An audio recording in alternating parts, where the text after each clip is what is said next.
D, wait for it, delightful. Check out the name tag. You're in my world now, Grandma.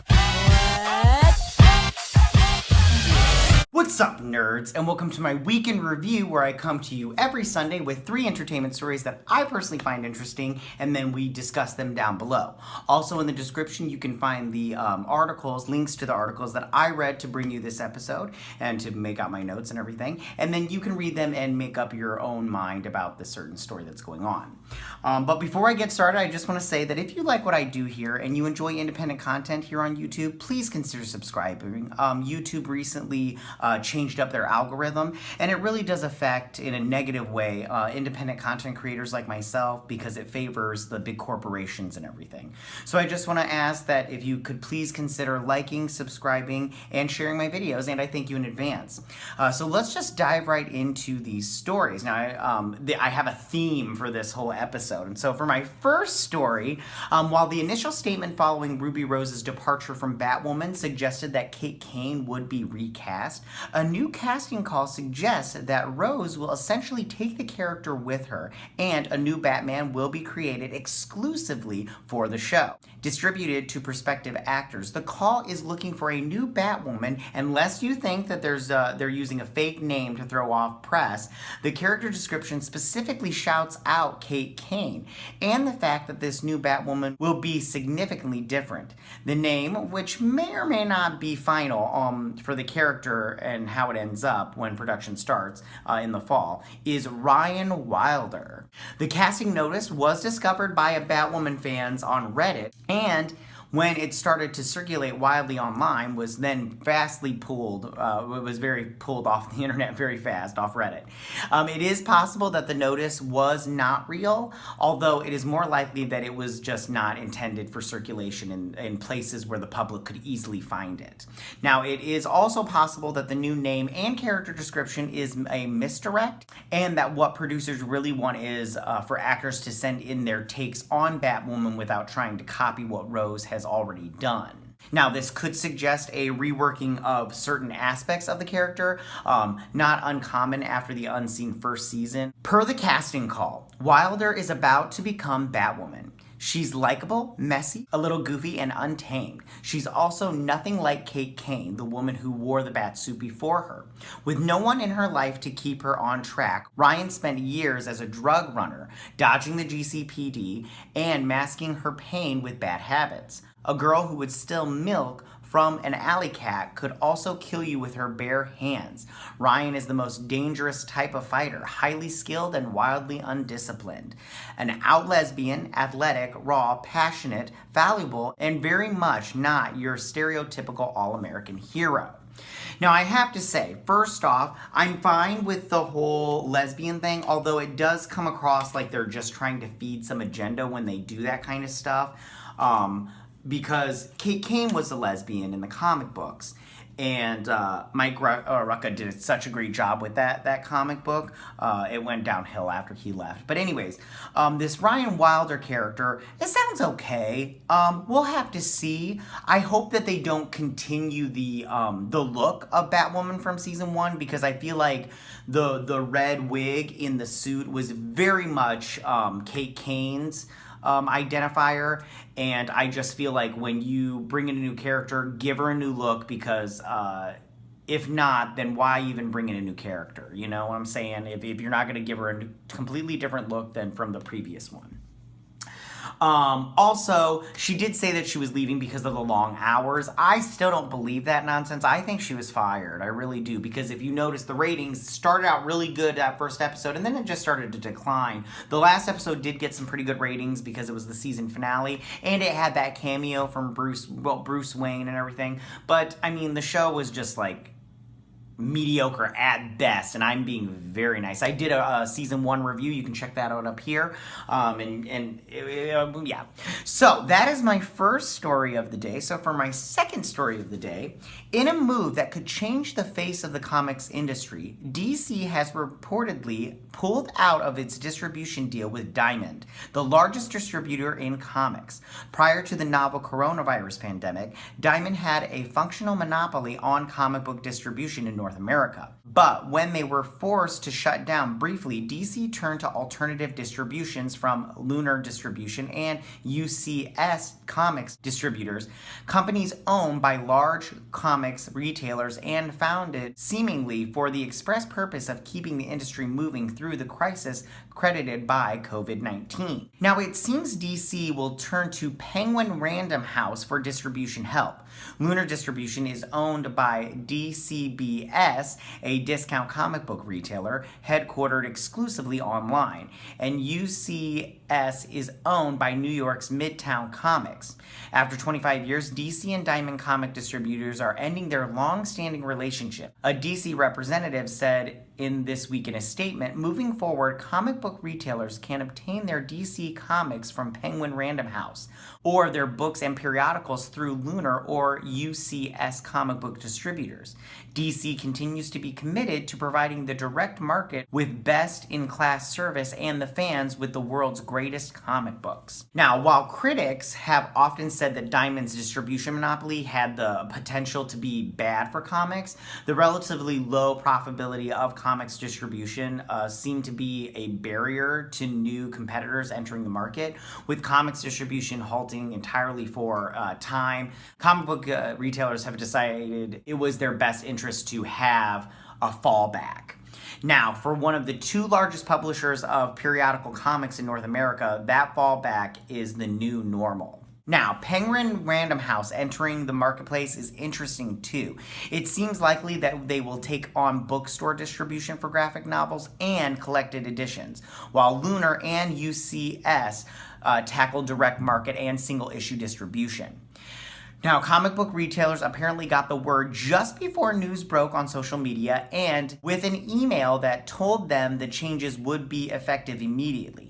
This change in DC's distribution plans has not been made lightly and follows a long period of thought and consideration, the publishers assured direct market retailers. The change of direction is in line with DC's overall strategic vision intended to improve the health of and strengthen the direct market as well as grow the number of fans who read comics worldwide.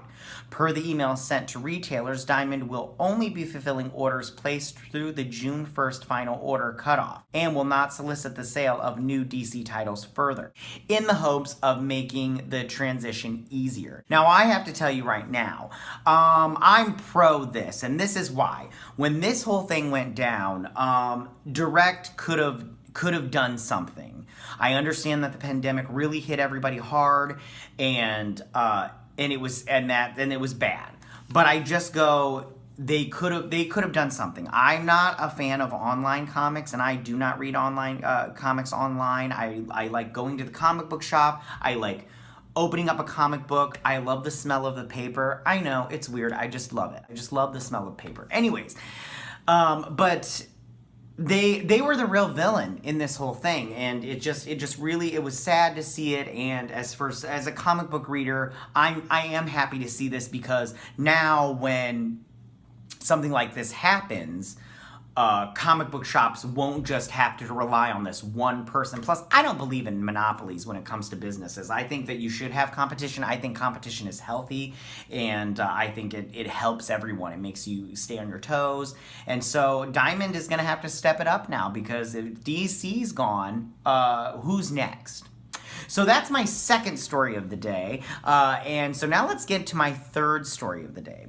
When the news broke that HBO Max would debut Zack Snyder's Justice League in 2021, some fans were thrilled to see that a studio would react to fan campaigns by giving them what they've been hoping for, while other audiences grew apprehensive about this, representing the idea that anyone who raised enough commotion about what they wanted would ultimately be given into it. But HBO Max head Tony Goncalves, I don't know if that's how you say his name, I apologize if I messed it up, confirmed that this was a unique situation and wouldn't necessarily result in the release of more director's cut. As one aware of the film could tell you, not only were the conditions that led to Snyder's departure from the project tragic and unique, but so was the fan response to the situation. I don't worry about it opening up a Pandora's box, Goncalves shared with The Hollywood Reporter. It's not going to be one size fits all as far as the Snyder Cut. I think it's already a success given the press we've had around it.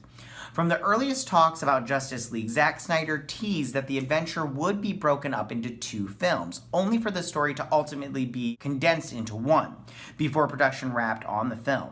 Snyder suffered a family tragedy, and he departed the project with Joss Whedon finishing principal photography and helping reshoots. The released film was both a financial and commercial disappointment, with Snyder spending the next 2 years teasing what his original plans were for the project. Almost immediately after the film hit theaters, fans began demanding for Warner Brothers to release the Snyder Cut on social media, with some campaigns going to hold fundraising efforts in support of the movement.